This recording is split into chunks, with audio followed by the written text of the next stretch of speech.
flowing like a river, flowing out of you and me. Peace is flowing like a river, setting all the captives free. It started off as just, I mentioned to Archbishop, we don't mention the martyrs. And so it's not an evening of simply prayer for peace, which, believe me, we're going to do. But it's an evening to remember those of all faiths who have given their very lives for the faith they believe in. Because none of us wants to be regarded as a victim. We don't want to be victims, and we don't want to be treated like victims. But the reality in this strange time we live in, and strange war on terror, that almost every act of terror, experts estimate that 75 to 90% of the actual acts of terror and of the fatalities from those acts, that it is imposed upon Muslims, that 75 to 90% of the deaths of terror acts are Muslim deaths, as well as 75 to 90% of those acts occur in Muslim communities. It's been estimated that close to 2 million Muslim lives have been lost since 9/11.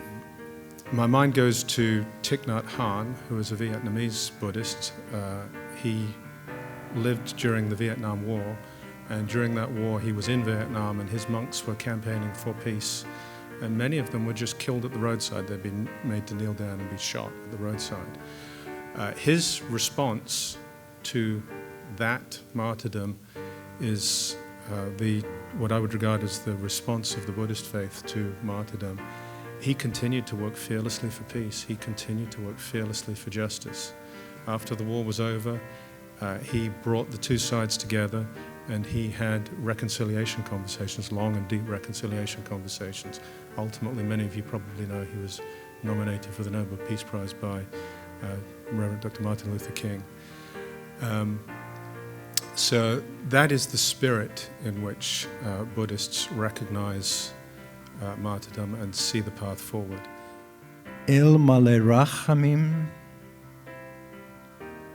O God, exalted and full of compassion, grant perfect peace in your sheltering presence among the holy and the pure,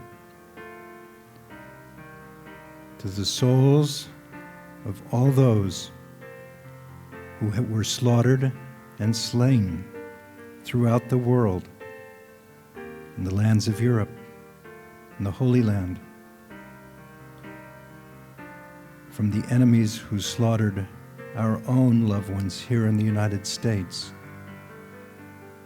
all those who have gone to their eternal home.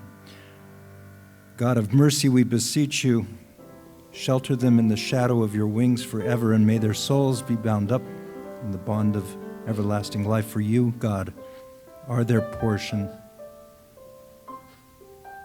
May they rest in peace, and we say, Amen. Let there be peace on earth, and let it begin with me.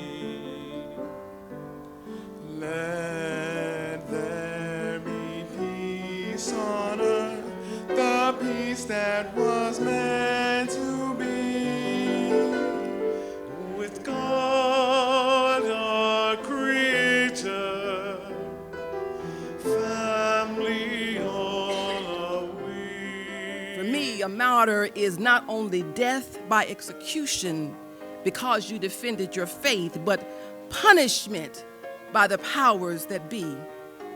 A martyr is one who makes great sacrifices or suffers much in order to further a belief, in order to further a cause or a principle. We must complete the story of who the martyrs are and not infuse our limited single-story minds to narrow it to those who just look like us, who worship like us, who speak our language, and who were born or not born with our gender.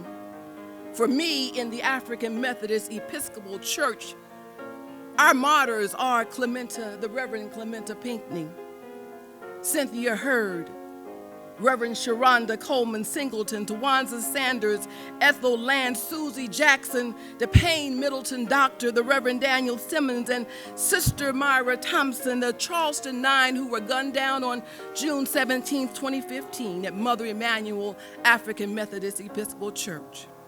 We gather this evening to honor the memory of those who have lost their lives as a result of violence that too often has its roots in religious intolerance, ideological carnage, and fear. The animosity that too frequently can reside in the hearts of people who claim to act in defense of a faith is a great scandal to the world and an obstacle to the healing of our human sorrows. That is why this evening prayer is so significant and important as we all acknowledge the sorrows that we have felt at the deaths of those whose lives have been taken, and too frequently because of their witness to the faith that they professed and that we hold as sacred.